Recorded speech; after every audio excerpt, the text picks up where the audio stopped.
हार के कई कारण हो सकते हैं और हार के एक आध कोई कारण नहीं होता है। हार के सैकड़ों कारण होते हैं और जीत के भी सैकड़ों कारण होते हैं। व्यक्ति में उतनी क्षमता नहीं कि किसी को जिता दे और व्यक्ति में उतनी कोई क्षमता नहीं कि किसी को हरा दे। गठबंधन के एक एक कार्यकर्ता, एक एक नेता जिस संवेदनशीलता के साथ महाराजगंज, सारण, सिवान, गोपालगंज के अंदर काम किए हैं, उनको मैं तहे दिल से धन्यवाद और बधाई देता हूं। हर जुल्म और जालिम के खिलाफ मैंने संघर्ष करना सीखा है। वो चाहे जुल्म और जालिम किसी भी समुदाय, किसी भी जात, किसी भी संप्रदाय, किसी भी क्षेत्र से हो, हमारी लड़ाई मजलूमों का है, गरीबों का, शोषितों की लड़ाई है। हम उस जुल्म और जालिम के खिलाफ लड़ते रहेंगे, चेहरे कोई हो। बिहार के अंदर जो जदयू और भाजपा की सरकार है, वास्तव में जो है बिहार के अंदर जंगल राज कायम कर दिया है। और इसलिए मैंने कहा कि नीतीश कुमार जी को पुलिस प्रशासन पर अब कोई नियंत्रण नहीं है। बुढ़े हो गए हैं, अब उनको नित्य क्रिया करने में भी कठिनाइयां आ रही है। ऐसी अवस्था में राजकाज से अपने को उनको अलग कर लेना चाहिए। इसी में बिहार की जनता की भलाई है। सर, राजद के कुछ एक्स नेता लगातार महागठबंधन के नेताओं पर आरोप लगा रहे हैं सारण लोकसभा की हार का, इसका क्या है? मैं आपको बतला दूं, सारण और महाराजगंज के अंदर जो हार हुई है, जो लोग आरोप लगा रहे हैं उनके आरोपों में दम नहीं है। छपरा सारण लोकसभा से पिछले बार राष्ट्रीय जनता दल के उम्मीदवार श्री चंद्रिका प्रसाद राय जी की हार जो है 1,30,000 के मतों से लगभग से हुई थी। छपरा विधानसभा में भी लगभग 47,000 से राजद जो है उक्त चुनाव में हारा था। ये तमाम तथ्यों के विश्लेषण के बाद जो एक्स या निष्कासित लीडर जो आरोप लगा रहे हैं, उनके आरोपों में दम नहीं है।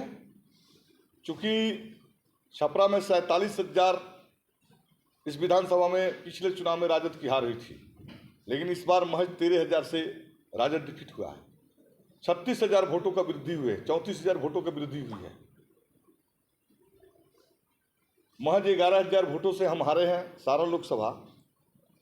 महाराजगंज के अंदर 2,30,000 से राजद गठबंधन की वहां हार हुई थी, लेकिन 2024 के जो चुनाव परिणाम आए हैं वो महज 1,02,000 से हार हुई। ये बात बतलाता है कि जिनके वजह से पिछड़ा, दलित, अकलियत मतदाता, पिछड़ी जाति के लोग, दलित जाति के लोग जिस उम्मीदवार के चलते राजद गठबंधन को स्वीकार नहीं कर पा रहे थे, आज उनके राजद द्वारा बाहर किए जाने के बाद से या राजद द्वारा गठबंधन के कैंडिडेट बदल देने के बाद से महागठबंधन के वोटों में उछाल आया है।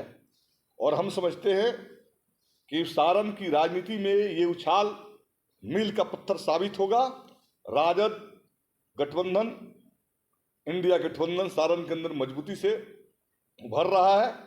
जो कुछ कोर कसर रह गया था उसको हम लोग समय के साथ दुरुस्त कर लेंगे। कुछ नेताओं का नाम आ रहा है सोशल मीडिया पर, खुलेआम फोटो और वायरल हो जाता है, और कुछ नेता का पूर्व मंत्री राजद पर आरोप लगाया जा रहा है, इस पर क्या कहेंगे सर? मैं एक लाइन में बात बोलता हूँ, महागठबंधन के एक एक कार्यकर्ता, एक एक नेता जिस संवेदनशीलता के साथ महाराजगंज, सारण, सिवान, गोपालगंज के अंदर काम किए हैं, उनको मैं तहे दिल से धन्यवाद और बधाई देता हूं।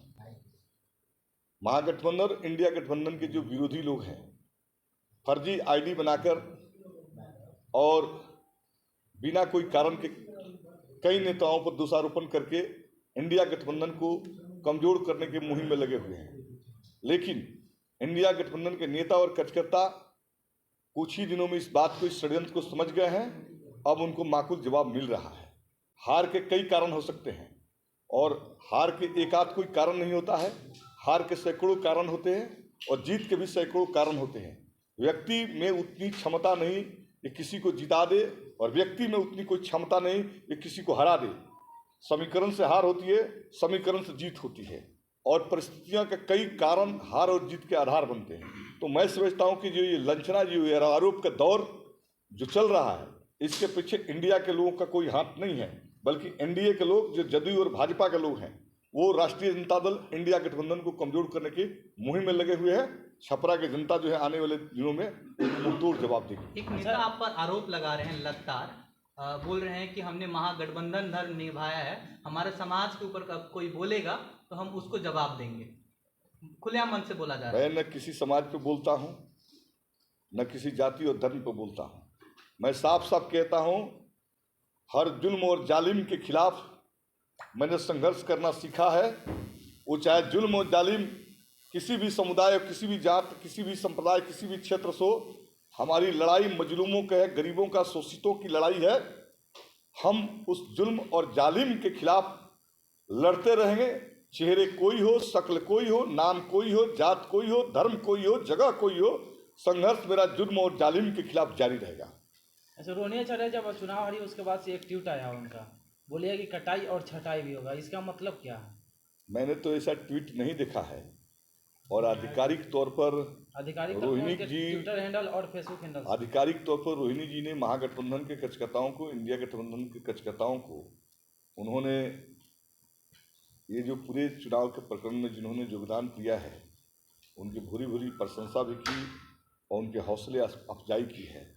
ऐसे ट्वीट को मैंने नहीं देखा है, इसलिए मैं इस ट्वीट पर कोई कमेंट नहीं करूँगा। नीतीश जी जब महागठबंधन के सरकार में थे तो लगातार विशेष राज्य की दर्जे की मांग कर रहे थे।